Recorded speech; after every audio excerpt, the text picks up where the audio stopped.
Hello अस्सलाम वालेकुम। आएगा मेरे दिल को तब करार जब आपको होगा मेरे व्लॉग का इंतज़ार और मिलेगा आप बहनों से ढेर सारा प्यार। तो आज मेरे किचन में बन रहा है पुलाव। अच्छा, जब हम लोग 3-4 दिन मुसलसल दाल पका लें, सब्ज़ी पका लें या कुछ भी ऐसी चीज़ पका लें कि रोटियों के साथ ज़्यादा चलती है, तो फिर नेक्स्ट डे दिल करता है कि आपके पास कोई लाइट सी चीज़ हो वो खाएँ। तो फिर यहाँ मैं जब मुझे लाइट सी चीज़ कोई चाहिए होती है ना, कोई इतना तरद्दुद मुझे करने की ज़रूरत नहीं होती, तो फिर मैं आ जाती हूँ अपने किचन में और उस सिर्फ पुलाव बनाने के लिए। पुलाव हो, रायता हो, सलाद हो और बहुत मज़ा आता है। यहाँ मैंने ऑयल कम लिया है जिसकी वजह से मेरा प्याज थोड़ा सा ना साइडों से लग गया था। आप लोगों को पता है कि मैं ऑयल का बहुत ज़्यादा इस्तेमाल नहीं करती। मेरा जो 1-2 किलो का या 3 किलो का जो बॉटल होती है ना, वो मेरी कम से कम 3-4 महीने चली जाती है। मैं इतना कम ऑयल यूज़ करती हूँ। मेरे बच्चे भी ज़्यादा ऑयल नहीं खाते, मेरे हस्बैंड भी नहीं खाते और मैं भी नहीं खाती। जब से हेल्थ इशू हुए हैं और उनको पकड़ना आसान हुआ है, उनको पता रिवर्स सॉरी करना आसान हुआ है, तो इसके लिए फिर मुझे अपना ऑयल और अपनी शुगर होती है ना, वो थोड़ी सी कम रखनी पड़ती है। कम क्या, बल्कि ऑयल तो मैं कम रख लेती हूँ, शुगर हम लोग बिल्कुल भी इस्तेमाल नहीं करते। बच्चों को भी इवन के मैंने उनके जहनों में ये बात डाल दी है कि शुगर जो है ना वो पॉइज़न है। आप लोगों ने जितना हो सके इसको कम से कम इस्तेमाल करना है। यहाँ मेरा बेटा बाहर छोटा सा खेल रहा था और मैं किचन में काम कर रही थी, और किचन में काम करते करते मुझे ये होता है कि जो मेरे इर्द गिर्द के छोटे मोटे काम है ना, बर्तन है, वो भी मैं साथ साथ वॉश कर दूँ ताकि मेरे लिए वो ईजी हो जाए। एक दफ़ा ही मैं किचन वॉश करके साफ़ करके सारा कुछ क्लीन करके निकलूँ ताकि फिर मुझे ज़रा थोड़ी सी सेटिस्फेक्शन हो जाए। यहाँ जब मैं पुलाव बना रही थी तो मैं एक बात सोच रही थी कि मैं अपनी बहनों के साथ एक बात शेयर करूँगी। आप लोगों को बताया जैसे कि मेरे पास बहुत ज़्यादा तजर्बे हैं, इतने ज़्यादा मेरे पास हेल्थ इशू के तजर्बे हैं, फ़ीमेल इशू से रिलेटेड मेरे पास तजर्बे हैं कि आप मुझसे कुछ भी पूछेंगी ना तो मैं आपको फ़ौरन गाइड कर दूँगी, मैं आपको फ़ौरन समझाऊँगी और बहुत इजी वे में, बहुत आसान तरीके से आप सबको गाइड करूँगी।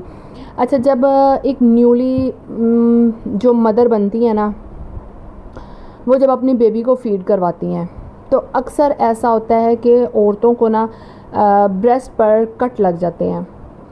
वो कट इतने शदीद होते हैं कि बच्चा जैसे जैसे सक करता है ना, आपको इतने ज़्यादा वो ब्लड आता है, इतना ज़्यादा ब्लड रिसता है, जिसकी वजह से आपको ब्रेस्ट फीडिंग करवानी इतनी मुश्किल हो जाती है कि आप सोच भी नहीं सकते जो बुरा हाल होता है। क्योंकि ये मेरे साथ हो चुका है। जब मैं अपने बेटे को फ़ीड करवाती थी तो इतने ज़्यादा कट लग जाते थे कि फ़ीड करवाना मुश्किल हो जाता था। और ज़ाहिर है जब बच्चा ब्रेस्ट फीड पर होता है तो फिर बच्चा फ़ीडर भी नहीं लेता। फिर हमारे ये प्रॉब्लम होती है कि बस औरत को फिर ज़ाहिर ब्रेस्ट फीडिंग करवानी पड़ती है, चाहे जितनी मर्ज़ी तकलीफ़ हो। लेकिन ये एक मेडिकल इशू से देखा जाए तो ये भी तकलीफ़ होती है कि बच्चे के अंदर आप माँ का ब्लड जा रहा है, ये भी चीज़ गलत होती है। फिर इस पर फिर मैंने रिसर्च की, मैंने बहुत से डॉक्टर्स को दिखाया, लेकिन यह कि आराम नहीं आया। मैंने फिर इसका ख़ुद से तजर्बा किया, ठीक है। मैंने फिर बहुत से तजर्बे किए, क्रीमें भी लगाई, लेकिन वो ये होता है ना कि क्रीम आप लगा के कुछ देर स्टे करते हो, बच्चे को फ़ीड करवाना बंद करते हो, तो फिर ही वो क्रीम भी अफेक्ट करती है, अदरवाइज़ अफेक्ट भी नहीं करती क्योंकि वॉश करके फिर फ़ीड करवाना होता है।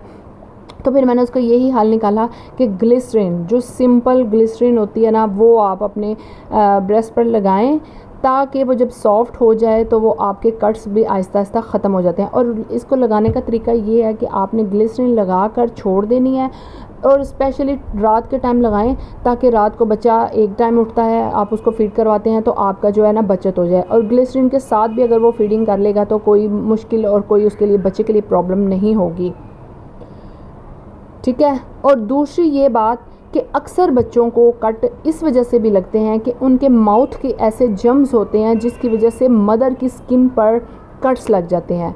उसके लिए फिर आपको क्या करना होता है कि आपको बच्चे को कोई ओरल जेल डॉक्टर से रिकमेंड करके वो लिखवानी पड़ती है, वो लगानी पड़ती है, पिलानी पड़ती है, जिससे फिर उसका जो है ना वो माउथ के जो जम्स है ना वो आप पर अफेक्ट नहीं करते और कट लगना भी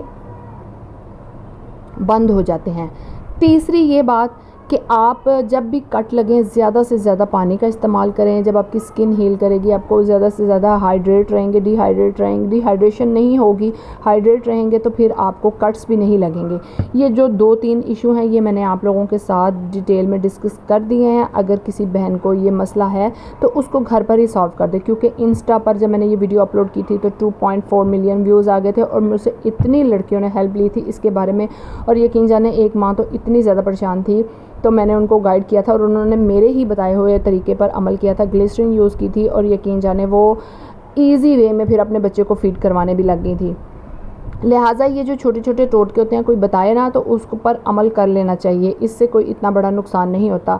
यहाँ फिर मैं अपना सलाद बनाने लगी थी। पुलाव जो था वो सलाद के बगैर तो मुमकिन ही नहीं था, फिर ऐसा कैसे हो सकता है कि मैं सलाद ना बनाती। यहाँ मैंने फिर ब्रिक ब्रिक चॉप कर लिया, ब्रिक ब्रिक काट लिया, जो भी आप समझ ले, बस जल्दी से काट लिया। भूख लगी हुई थी मुझे, तो मैंने बस सोचा कि जल्दी जल्दी से ना मैं बस बना लूँ, क्योंकि बच्चों को और हस्बैंड को आने में अभी टाइम था। तो फिर मुझे तो भूख लगी थी। भाई मेरे हस्बैंड कहते हैं खाना खा लिया करो, भूख लगे इंतज़ार ना किया करो, और मैं भी नहीं करती इंतज़ार, और ना वो करते हैं, क्योंकि भूख अपनी अपनी है। क्या लोलो पोपियाँ दिखा के इंतज़ार करके तो आप लोग खुद भूखा रह लो, अपने पे तरद्दुद कर लो, अपने पे बर्दाश्त कर लो, तो आप प्यार दिखा लो। प्यार दिखाने के मौके और भी बड़ी जगहों पे होते हैं, वहाँ दिखा लेना चाहिए हस्बैंड से प्यार, हस्बैंड को बीवी से प्यार। खाने के ऊपर नहीं प्यार निकालना चाहिए। खाने का जब टाइम हो तो भूख लगे खा लेना चाहिए।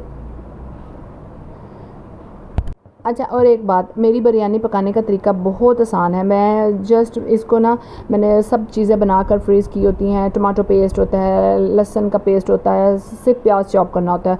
और इसमें मैं सुरख मिर्च का इस्तेमाल बिल्कुल भी नहीं करती, क्योंकि मेरे बच्चे सुरख मिर्च नहीं खाते, बहुत ज़्यादा स्पाइसी खाने नहीं हम लोग खाते, ना बहुत ज़्यादा हम ऑयली खाने खाते हैं।